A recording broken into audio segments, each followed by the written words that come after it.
What's good, YouTubers and YouTubettes? This is JBsports back again with another one.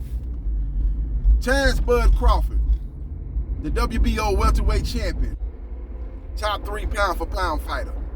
I have him top 3, him and Spence Jr. I got him in the top 3 of my pound for pound rankings.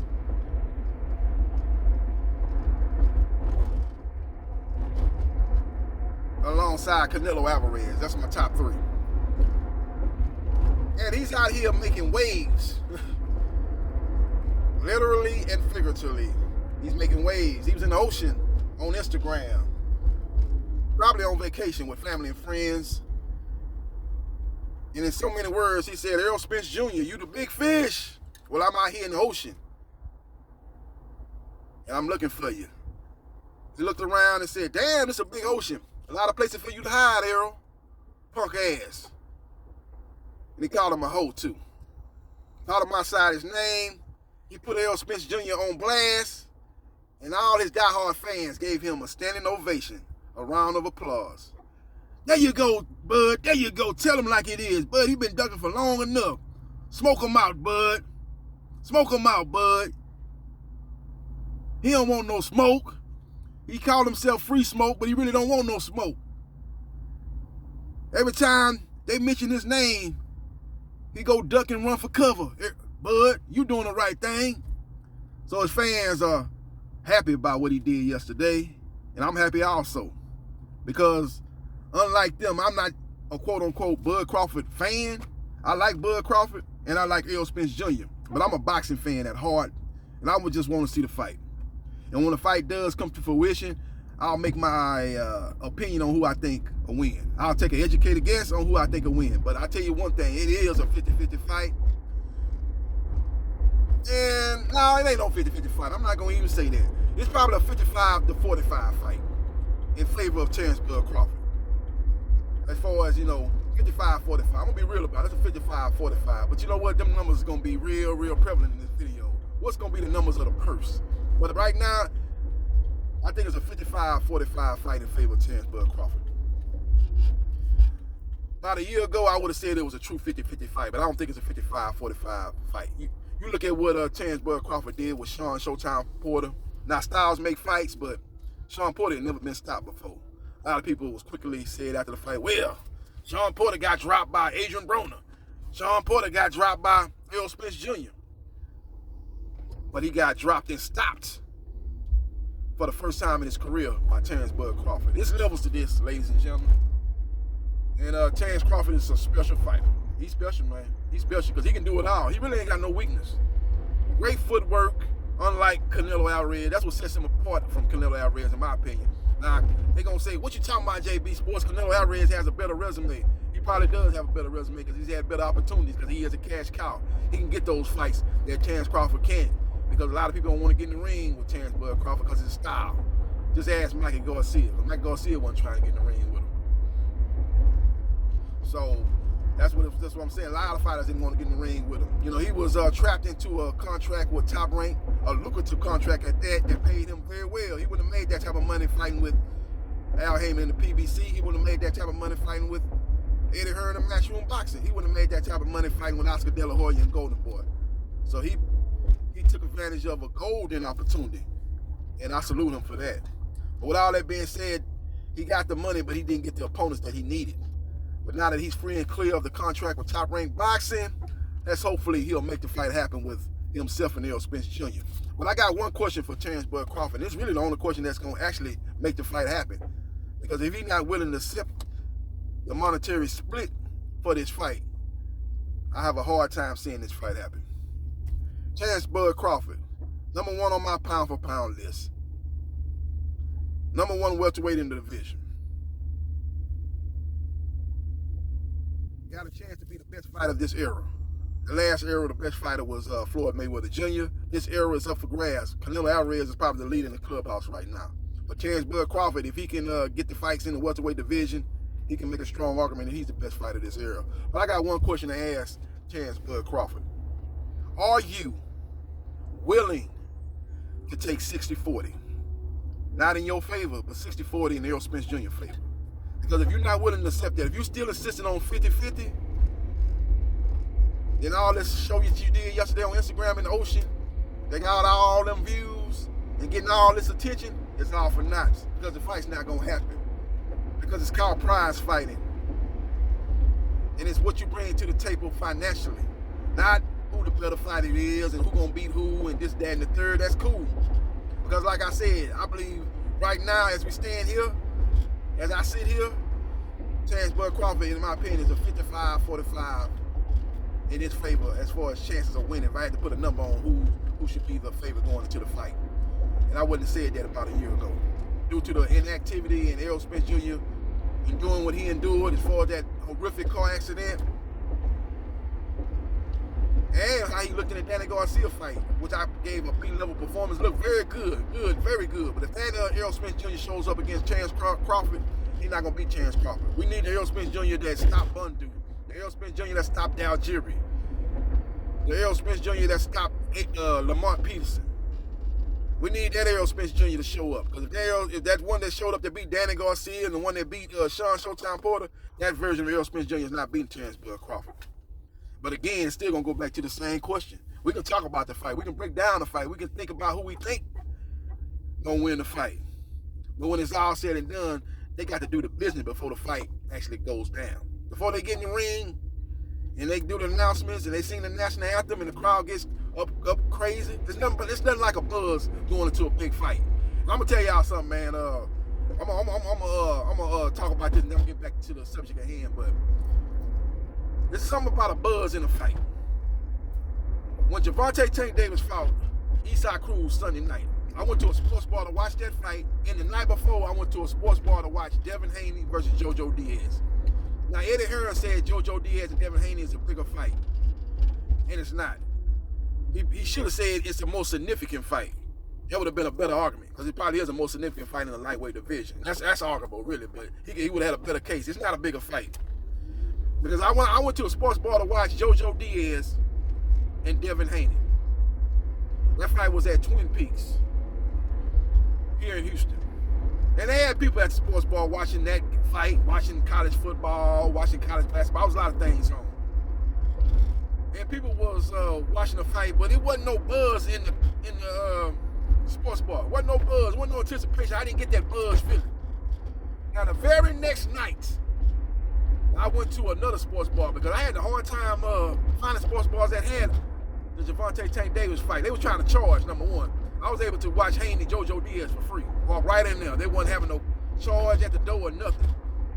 But when I was looking for the Gervonta Tank Davis, everybody wanted to charge $10, $20. So I finally called around to this place called Osos Locos sports bar. It's a Spanish sports bar. And they had the fight. And I was like, okay, what's the cover? They was like, oh, ain't no cover, ain't no cover.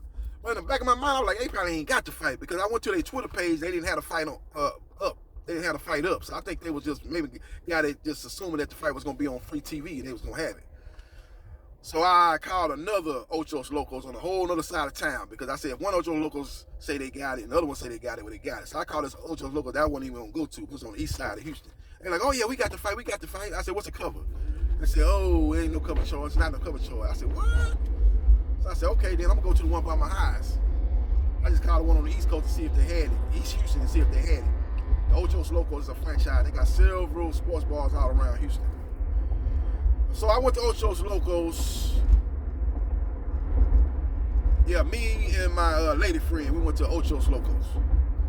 And I got in there, man, there was a buzz in there for the Gervonta Tank Davis. Oh, it was a buzz. People was excited for that fight. It was a buzz. People was in there rah, and talking and singing and having a good time up in there, man. And doing their little chants and stuff like that. A lot of Eastside Cruz fans in there, because I was in a Spanish sports bar. They had a lot of, blacks in there too, along with myself. We was in there. And they was cheering on Gervonta Tank Davis. Long story being short, man, it was a buzz going into that fight. It was an anticipation in the lead up to that fight, unlike what I witnessed and what I felt going into the JoJo Diaz Devin Haney fight. Both bars were packed, even though I would say Osos Locos bar was more packed for the Davis Cruz fight than was for then Twin Peaks was for, they had a more of a crowd, they had a bigger crowd in attendance in Osos Locos for the Gervonta Tank Davis versus Eastside Cruz in comparison to the crowd size they had the night before at Twin Peaks for JoJo Diaz and Devin the Dream Haney. Not to say that they didn't have no good crowd. They had a full house up in there for Haney versus JoJo Diaz. Because number one, it was on a Saturday. You had college football on. You had the college conference championship games going on. You had Michigan versus Iowa. And I was trying to get the lady that worked there. I was like, hey, can you turn this middle TV on Devin Haney versus JoJo Diaz? And they had the TV off to my left. And I had to kind of look to my left, but I wanted to look at it straight on. She was like, I don't know, I can't turn it, man. They got Michigan Iowa on. I said, man, well, Michigan getting up 35-3. They're like, oh, no, still people want to watch the whole game, want to watch it to this end. I'm like, come on, man, turn the channel. The game over with. But let's let you know that people was here to watch the Michigan-Iowa game, and they didn't want to turn it on the fight, even though that game was out of hand, because the people that came and to watch the Big Ten championship game, they didn't want to turn it off till the game was over. But right about 2 or 3 minutes left in the game, they finally switched the TV over to Devin Haney versus JoJo Diaz. With all that being said, man, the buzz was much higher at the Gervonta Tank Davis versus Eastside Cruz fight at Osos Locos Sunday night over no buzz, in my opinion. It wasn't no buzz. I ain't gonna say lack of buzz. It wasn't no buzz. It wasn't nobody pumped. It wasn't nobody singing. It wasn't nobody chanting and clapping when they announced each fighter like they was doing in the Gervonta Tank Davis versus Eastside Cruz fight. With all that being said, Terrence Crawford has a rabid fan base in Omaha, Nebraska.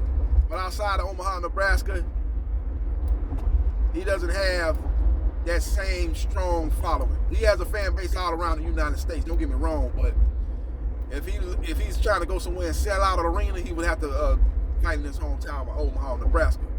As when he fought in New York City against Igor Kavalauskas in Madison Square Garden, the arena was not sold out. It was probably about 70% full. He did good numbers in there because he had Comey and Teofimo Lopez at the co-main event. And a lot of people said, I heard somebody that was there said that, hey, after the Teofimo Lopez Comey fight, a lot of people got up and left. They didn't even stay for the main event. With all that being said, Terrence Crawford, are you willing to accept 60-40 in favor of Errol Spence to make the fight happen? Because you calling him out saying that he really ain't no big fish, he really a guppy, in so many words. You know, I'm paraphrasing that, but that's basically what you said. And you're saying he ducking. Every time your name is mentioned, he ducking and running for cover. He don't want no smoke. He used to be free smoke, but he don't want no smoke. You know. You saying you trying to make the fight happen. You free and clear now, but you ain't saying nothing about no money. Now, we could talk about the pay-per-view numbers. I've done several videos talking about the pay-per-view numbers. I'm not going to even get specific about it. We know what the numbers are, man. He don't do the numbers that Errol Spence Jr. does, bottom line. And in all actuality, 60-40 is more than a fair split for Terrence Crawford. Because actually, Errol Spence Jr., you can say 70-30, and he would be really have a strong leg to stand on in that regard with that split. But he said 60-40. Terrence Crawford need to hold him to it. People saying Errol Spence Jr. is ducking. But Errol Spence Jr. ain't even started sparring yet. You know, I don't even know if he's got the clearance from his doctor, his eye doctor, to have sparring yet. So until he getting the sparring, don't expect Errol Spence Jr. to respond to it. He might respond on Twitter, but don't expect Errol Spence Jr. to say, okay, I'm ready to fight, man. We're going to fight on this date. You know, you just take the 60-40 deal. That's not going to happen. He's got to get a clearance from the doctor to actually spar. And then he needs to actually go spar and make sure after he spars that his eye is okay after sparring. He's got to do that first. He's got to clear that hurdle first. So once he clears that hurdle, then he can set the stage for his next opponent. I believe his next opponent most likely is going to be his IBF mandatory contender. It's an outside chance that it could be Keith one-time Thurman. As that's the fight Al Heyman and the PBC will like to line up, because the man that Keith Thurman wants has kept him on the sideline since the Manny Pacquiao fight. He's asking for too much money. That's why he ain't had no fight yet. People wondering, well, Keith one-time Thurman. They like, oh, here you go again. One time, no time. He ducking again. Don't want to fight. Got married. Living the married life, he ain't no true fighter no more. Nah, it's just the fact that he made what he made in the Manny Pacquiao fight. He ain't finna take no 70% discount in this next fight. He wants something close to that, basically the same that he made in the Manny Pacquiao fight. He's not gonna get what he made in the Manny Pacquiao fight, but he's not gonna go back to fighting for $1 million or something like that either. So that's the problem with him. A fight with Spence Jr. will get him closer to what he made in the Manny Pacquiao fight. Now, he ain't gonna get what he made in the Manny Pacquiao fight, but it will probably get him in the neighborhood of what he made in the Manny Pacquiao fight. So that's the reason why that fight could still come to fruition. And Al Heyman might tell Spence Jr., you want your next fight to be on pay-per-view, you need to fight Keith Thurman. Because if you fight your IBF mandatory, that's not a pay-per-view fight. But maybe it is a pay-per-view fight. We got Charles Martin versus Luis King Kong Ortiz on pay-per-view. So if that fight's on pay-per-view, then maybe Errol Spence Jr. against his IBF mandatory guy, maybe that fight can also be on pay-per-view too. They have to put it on around, how much is that? I think that the Prince Charles Martin versus Luis King Kong Ortiz pay-per-view price is $39.99. So they probably have to do that with the Errol Spence Jr. fight if he's fighting his IBF mandatory. Put it on pay-per-view, put it up in Dallas, Texas, probably put it at the Cowboys practice facility in Frisco, and you can put that on Fox pay-per-view at $39.99. But if he really wants to maximize his pay-per-view revenue, he would have to want to fight Keith One Time Thurman. They could put that on Fox pay-per-view. They could put that in Dallas Cowboys Stadium, actually. I'll put that over there on the West Coast, either in LA in the Staples Center, or put it in Las Vegas, Nevada. And they could put that up to the $79.99 pay-per-view price. $74.99, I think was what it was for Javante versus Eastside Cruz. Errol Spence Jr. versus Keith Thurman probably could be somewhere in the neighborhood of $74.99 to $79.99. So we will see what happens, and we will see what transpires. Long story being short and the short story being long. Terrence Crawford, you got to be willing to accept 60-40 for the fight to happen. I like what you did yesterday on Instagram. According to your fans, you put Errol Spence Jr. on blast, and they're happy about it, and I'm happy about it too, but I'm happy about it as a boxing fan. I just want to see the fight happen, and it's up to you to accept the financial split of this fight. Make no mistake about it. It is the biggest fight that hasn't been made in the sport of boxing, and we will see what happens, and we will see what transpires. Let me know your thoughts about what Terrence Crawford did yesterday on Instagram in that ocean, and let me know your thoughts about him being willing to accept a 60-40 deal in Errol Spence Jr. favor to make the fight happen. You think he should do that, or you think he should steadfast and stand on his square and demand 50-50? Let me know your thoughts and subscribe to JB Sports, the man, the myth, the legend, and I'll holla.